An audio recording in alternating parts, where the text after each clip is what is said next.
In the Stands podcast, powered by Conditioned Air Systems for all your heating, cooling, and plumbing needs. Please check out their contact info in the link below for a great local company.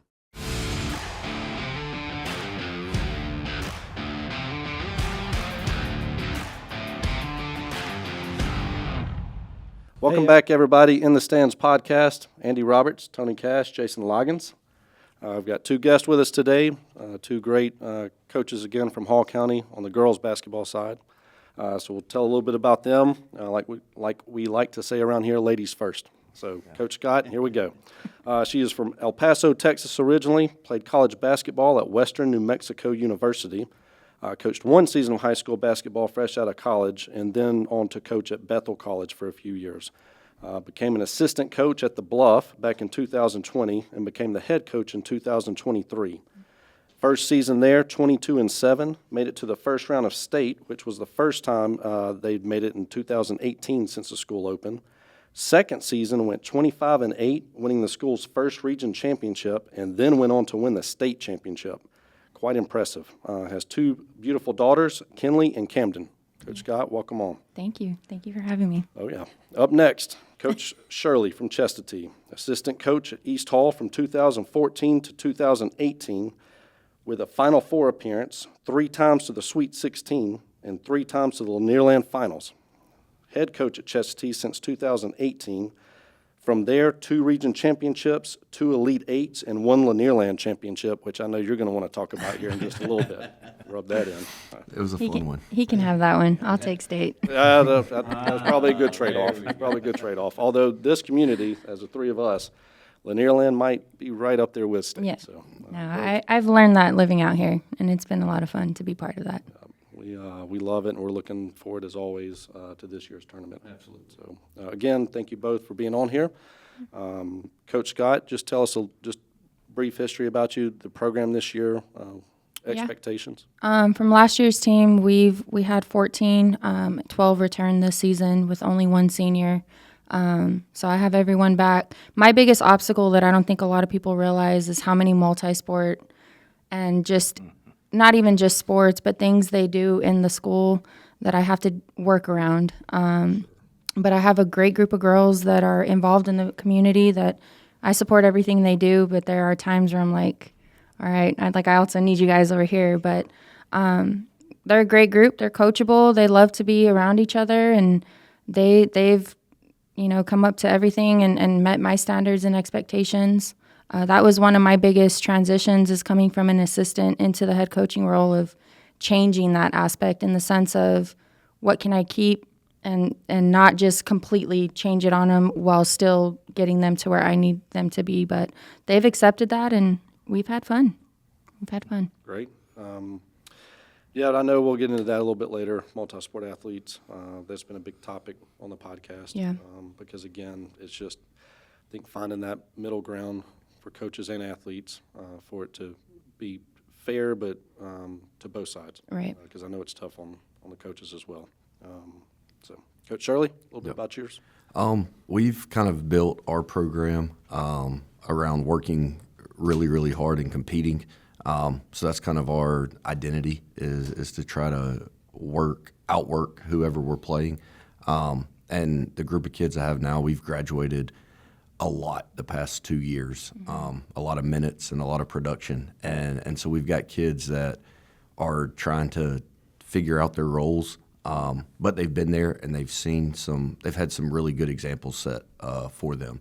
So I think that it's a roller coaster right now, but as long as we are working hard and competing, I think it's going to end up working out well, and kids are going to kind of figure out what their role is and their identity, and we're still in that process, but I'm looking forward to Lanierland and figuring it out there. Sure. Well, I know last year, a great game between the two of you. Came down the end. So we're hoping maybe you match up again. Yeah, I would love that. Yeah, I think I got Sutton down pretty down packed, so I would love to get my revenge on that end of it. Well, we're looking forward to it. Yeah, well, thank you guys for joining us, especially on Lanierland Week. To me, I think you two are the best girls coaches in the county. Thank you. So I appreciate that. I'm going to ask a couple questions. Both of you guys can answer. But what's one rule that you enforce strictly? I know it's hard to, accountability these days. These girls and guys, student athletes, they're hard to accept accountability. So what's one rule that's strictly enforced with you? I'll let you start. Okay. Are you talking program wise or Yeah. basketball wise or just they have to communicate because there's things like Cassie was talking about with multi-sports and extracurriculars and there's things that always are coming up. And basketball, I think today's going to be practice 33 for us this year, and we're only 6 games in. So you practice a lot, you play a lot of games. It's a long season.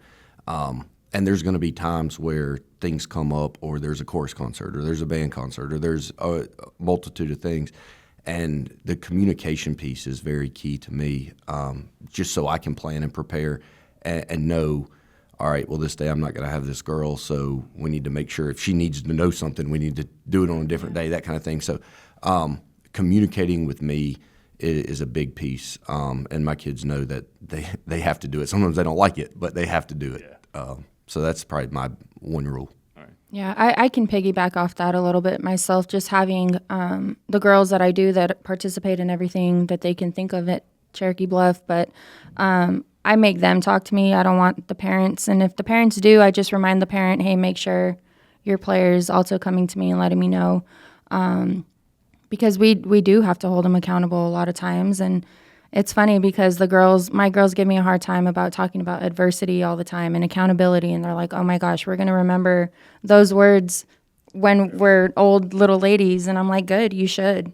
I'm not afraid to do that, and I'm not afraid to have those conversations with them, but I think it's important in today's world. You have to be able to communicate, and you have to be able to tell people, and I relay it more. It's always more than basketball. Like, you're preparing them for the real world as well.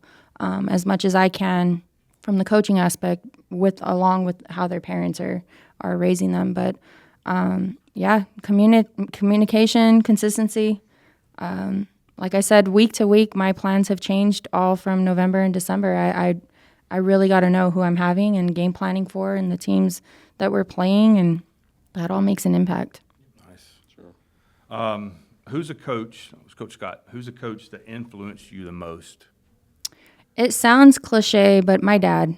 My dad he was in the game for 45 years in Texas. So he coached everything from basketball to football to baseball, but finished out his coaching career with baseball.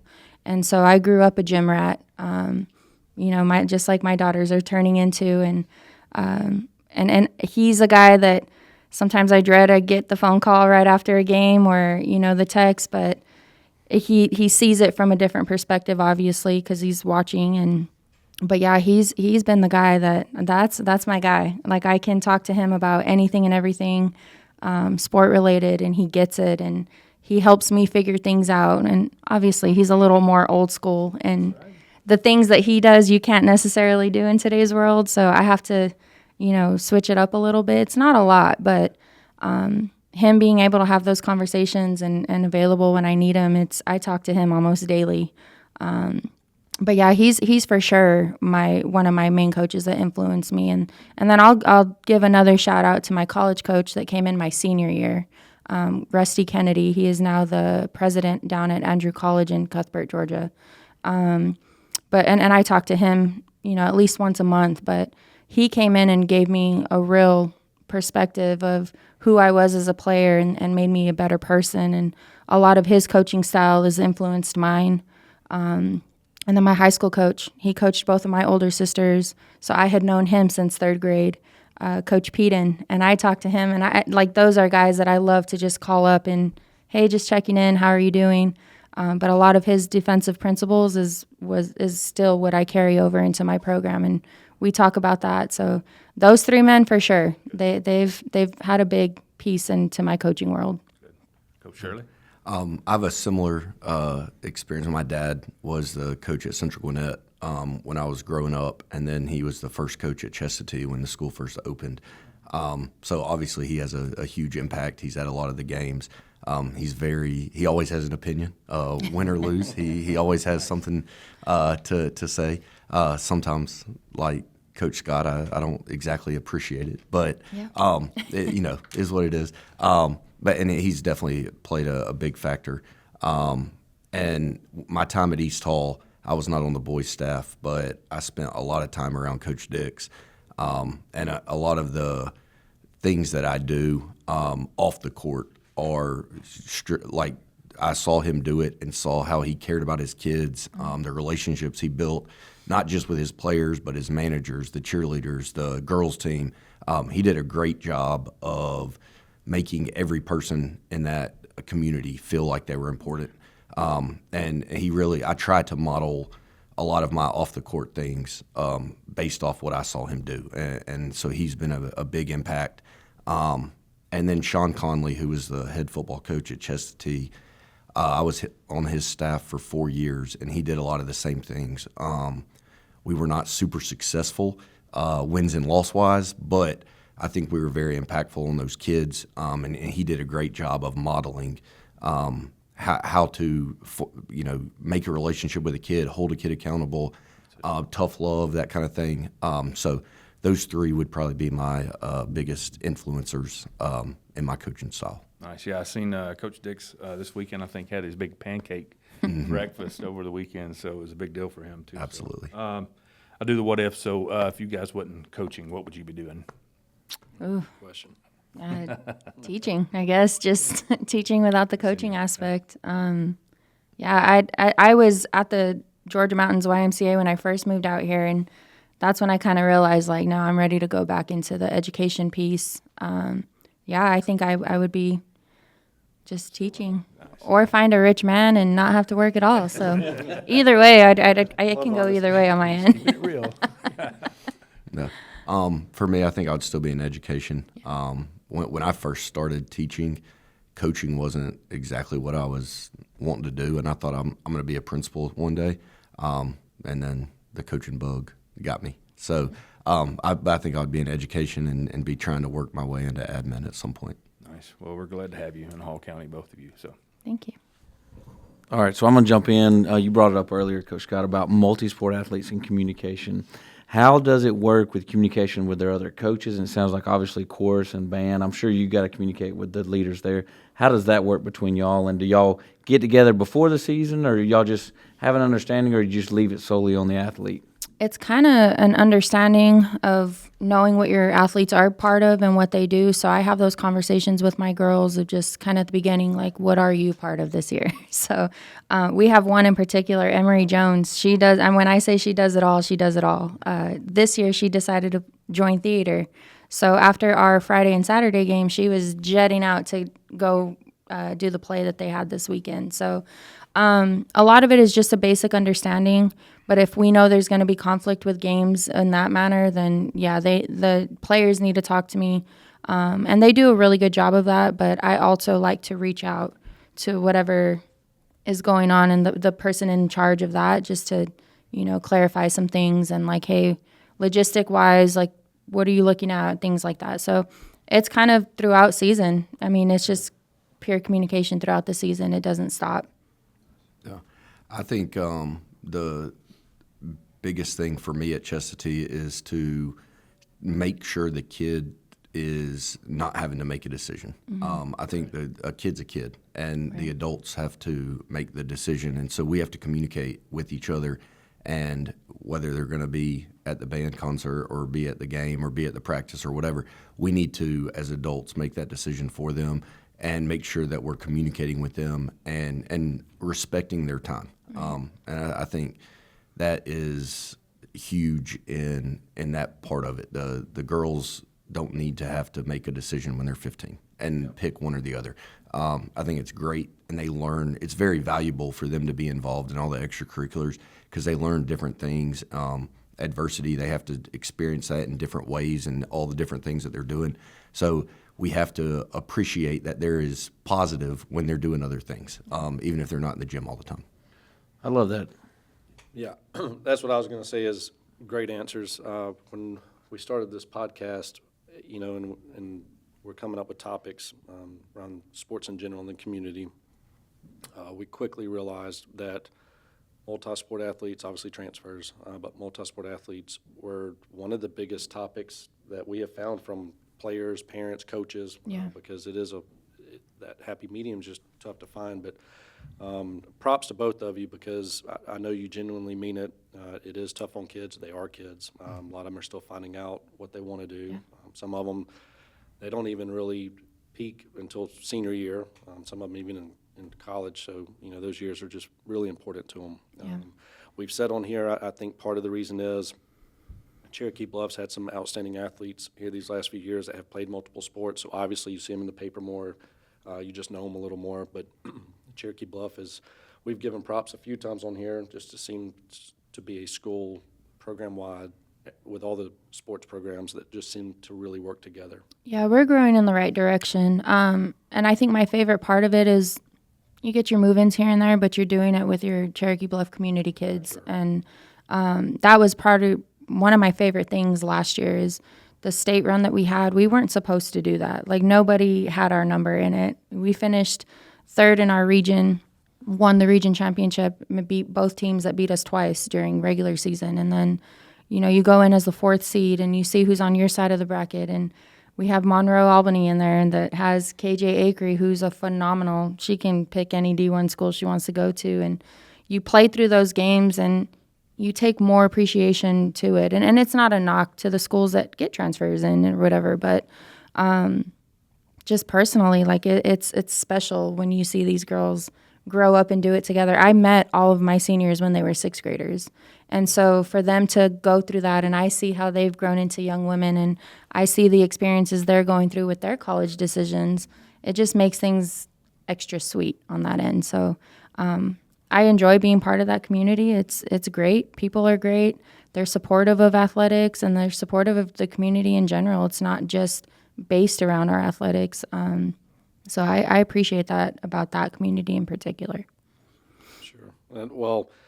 And let's face it, that's one reason we all love Lanierland. Yep. And it's going to come down even this year, maybe the most of any, is that, and this is a whole nother podcast. I'm not saying right or wrong as far as transfers and all that. That's part of it these days. Right. It just is. With what college is doing, you're going to have transfers. For one school it is. Yes, but and so that's where I'm headed in saying that, now even Lanierland brings even more the aspect of you've got some community schools with players there, and then you've got a school or two with a lot of transfers, and so now it's going to kind of be the battle of communities there, and there's just even more into it now, so it's going to make it fun. Yeah.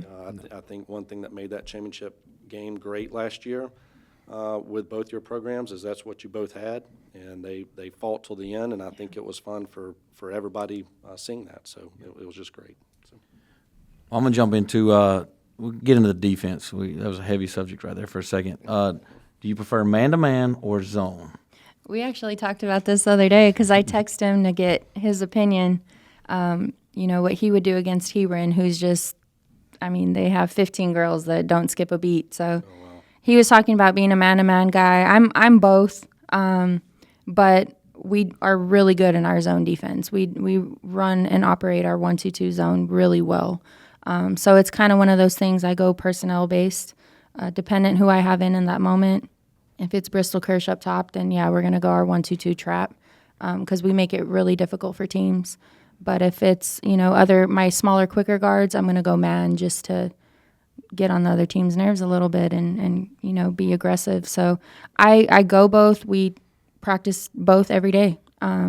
So our girls have our terminology implanted in their head, and it's just situation dependent for my end. No, I'm a man-to-man guy most of the time. I'm playing a little more zone this year, just like Coach Scott said with personnel and things like that. Mm-hmm. But if I have my pick, I'm going to play man-to-man. I just like it. I think you can challenge girls individually. Going into the Lanierland finals, I had a senior that was having to guard Bristol, and it was tough. And I kind of, said some locker room talk to her and had to get her, but it was her matchup for that game. She just knew that's what I have to do. And so I like man. So that's when you see us play, we're going to predominantly be in that. Yeah, I mean, we had Coach Givens down at, for the sixth grade, man-to-man. He does not like hearing you play zone. Neither does Coach Travis. Yeah. Real quick, I'm going to ask a fun question, then I got a serious question. Who would win one-on-one? Oh, me by far. No, I don't think she could handle me. I would take her down low in the post, and she wouldn't have an answer. He She has wouldn't have no an answer. idea. He has no idea. No, I would win. I think we need to have Sorry, a. Well, no, you know what we should do? The half-court shots, they should, at halftime. Oh, there you go. Half-court shot. Oh, I can make half-court shots. I'm in PE all day. I can make half-court shots, I promise. I'm not in PE all day, but I'm an athlete, so I'll go in. We might have to have Yeah, an we might- episode we might have just to go something. one-on-one. We actually need to challenge all the coaches. That in would Hall be County. hilarious. It'd be fun. So, your programs, I'm going to start with you, Coach Shirley. What's one thing you want your players, when they leave, to remember about you and playing in your program? I think that there's a lot of tough love given in our program, but the emphasis is on the love, not the tough. And I want them to know, kind of like what Coach Dix mentioned when he was on the podcast, like he wants to be invited to their weddings. He wants to be in their lives later on. And I'm getting to that point in my career where I've been doing it long enough to where kids are getting married and having kids and coming back with their children to youth camp and those kind of things. And that's the part that I appreciate. The relationship after basketball is something that I want them to know is always there and always, just because they can't play for me anymore and score any more points or take a charge or whatever, doesn't mean that they're gone. They're still valuable, and I appreciate every time that I get to see them or they get to come back to the gym and watch a game and all that kind of thing. So that's I want them to know that I'm not just there for 4 years. I'm there for their whole life if they need me to be there. Okay. Yeah, I can piggyback off that. I think that's what every coach wants for their program and for their kids, is to know that it's always more than basketball. There is life after basketball, and I want to be part of that and make sure they understand that I'm forever part of that. I have my college girls that still reach out every now and then, and I think that's the coolest thing.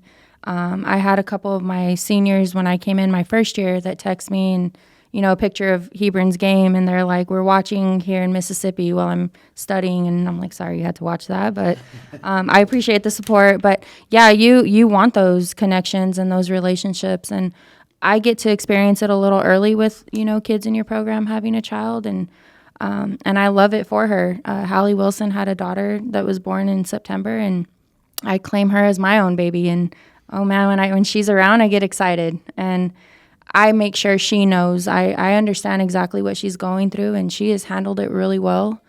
She's got a great support system, but that piece of just, you see that little baby come into your gym and you're like, God, give her to me.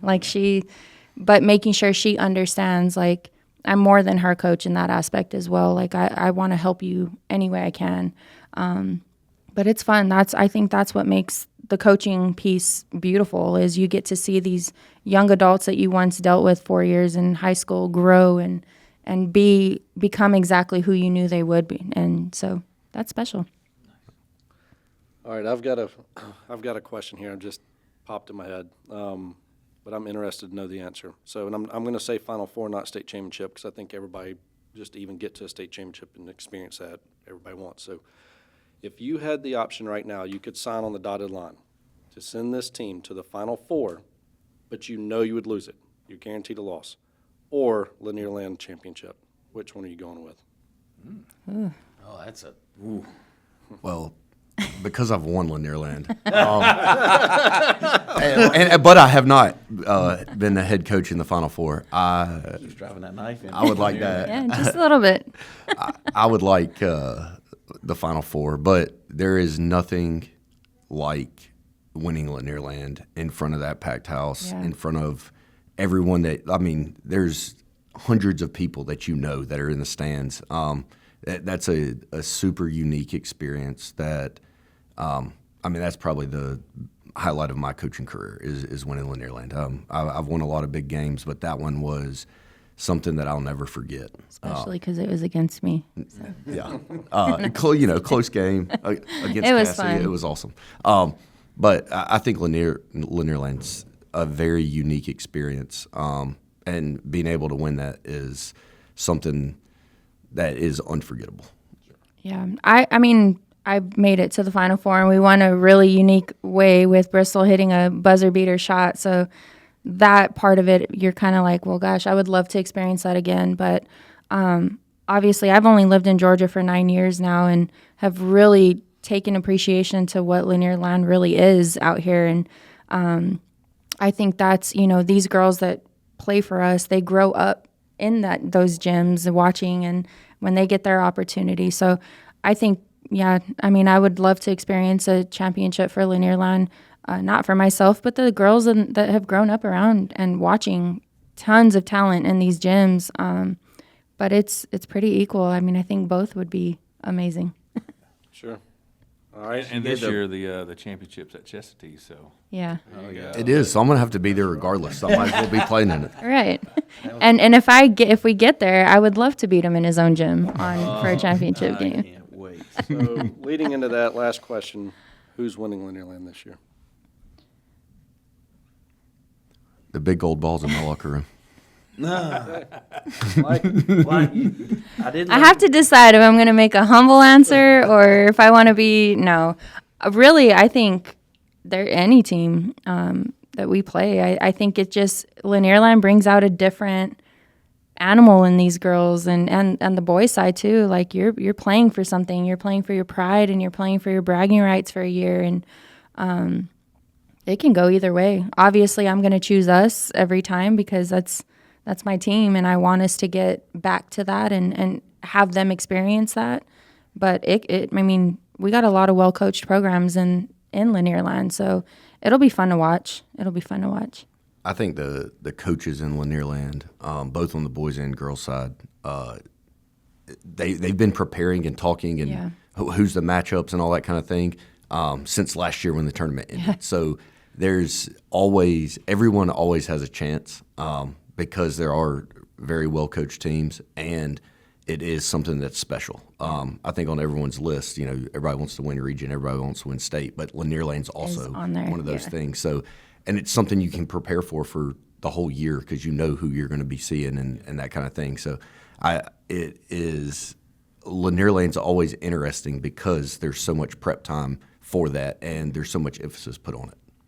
I'm sure people say this almost every year, but I would, sitting here thinking about that as you're talking about that, I'm going to go out there and say that this year's Lanierland probably has maybe one of the most stacked years ever with coaches. Yeah. Coaches. Boys and girls side. And what you've two done, some of the coaches have been in the programs for a little bit, and there's some big names in there, and I agree with that. I think boys and girls, we're going to see a lot of well-coached teams. It's going to be a fun tournament. We can't wait. Yeah, it's fun. Again, thank you both for being on here. I know the community is going to love this, love hearing from you, especially this week, headed into this. We'll be in the stands watching this, so can't wait to see it. Good luck to both of you. Who do you guys have winning? Ooh, I'm Bluff all the way. I'm telling you, I'm not holding back. Tony, that's the right answer. That's the right answer. Boys side, go ahead and make them both. Let's hear them both, since we've been asked. Bluff. Okay. Look, Gainesville may have their recruited team that they brought in, but those big boys got to run up and down the court. Bluff is in shape. They will run. They will press. They will make it hard. 7 foot going up and down the court, that's a lot. Yep. Yeah, an earlier episode I called the same thing. I said Gainesville was not my favorite to win the boys. So, yeah, that's North Hall's going against them the first game. That's going to be I think a good one the first half and see if they can stay close. But Cherokee Bluff, I like the boys, Cherokee Bluff, because they didn't lose that many. And the girls, Come on, no pressure. I know. I'm just going to have to go with Coach Shirley. Oh, okay. I can take that. I can tell. We enjoy being the underdogs. I will tell you that. What about you, Andy? I don't have to answer, right? Yeah, you I'm got in a tough to. spot sitting here. I've got a son playing in Lanierland this year. So I truly, my gut, I'm going to have to say the Bluff on the girls' side. I think you are going to do it this year, but experience coming back, we'll Yeah. see. We'll see. On the boys' side, I have to agree with Loggins a little bit. A lot of people are saying David versus Goliath. Really, with anybody playing Gainesville right now, I mean, the height, the size. I mean, they've got a point guard that's one of the best in the county to go along with that height. They're going to be hard to take out. But one thing that I agree with Loggins on, you know, when you've got a team that size, they are going to get pressed by every team in this tournament. And they're going to be pressed most of the quarters by everybody they face. I think if East Hall had been able to come in fully equipped like they thought they were with the players and getting them kind of out of the gate and putting their backs against the wall, I think that would have definitely created a little bit more of a chance for an upset on Gainesville there, just to wear them down by the end of the tournament. Still, I think it can be done. Lakeview and Flyer Branch opening up Saturday morning is going to be a 3-point contest. It's going to be fun to watch. And again, you know, both of those programs are saying they're beating the other one. They both are almost looking past each other, which is going to play interesting. And then both expect to face Cherokee Bluff sitting there. I think Cherokee Bluff, I'm going to be honest, might be looking past both of those schools a little bit. And I think that's going to create for a pretty interesting second round. Whichever one of those, I truly feel like it'll be one of those three teams come out. Whoever it is going to press Gainesville from the word go. So who's going to win? You haven't said. You talked. Yeah. You went all the way around. You gave a great analysis. Gainesville's going to edge it out. Oh, Well, it's kind of like your game last year, state championship. Those girls you played were big. And They were big. you guys just wore them down. They were big.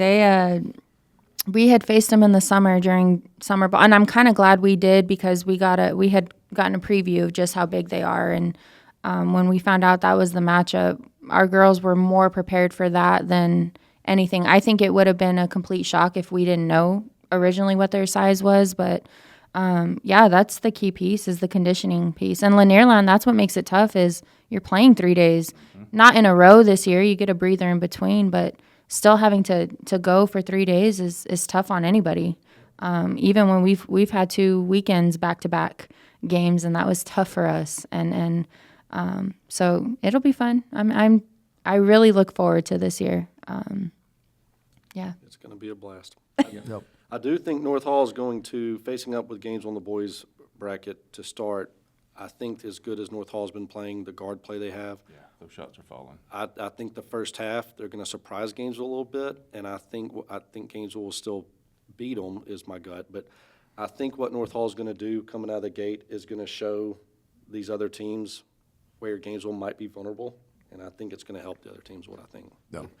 I still just think at the end of the day, that kind of size, I think they're going to edge it out. But we'll see. It's going to be fun. Coach Davenport will have them shooting enough threes to keep them around if they can I'm find the telling bottom. you, they're impressive. I've watched them play a few times now, and Gunner, along with those young guards and a couple tall players they've got, they're going to wreak some havoc on them. They've got some Lanierland lineage too with Causey and Vining. They've got some familiar last names now around. let's not forget, you've got Vining and Causey sitting Yeah. in the background Yep. helping with that program. Yeah.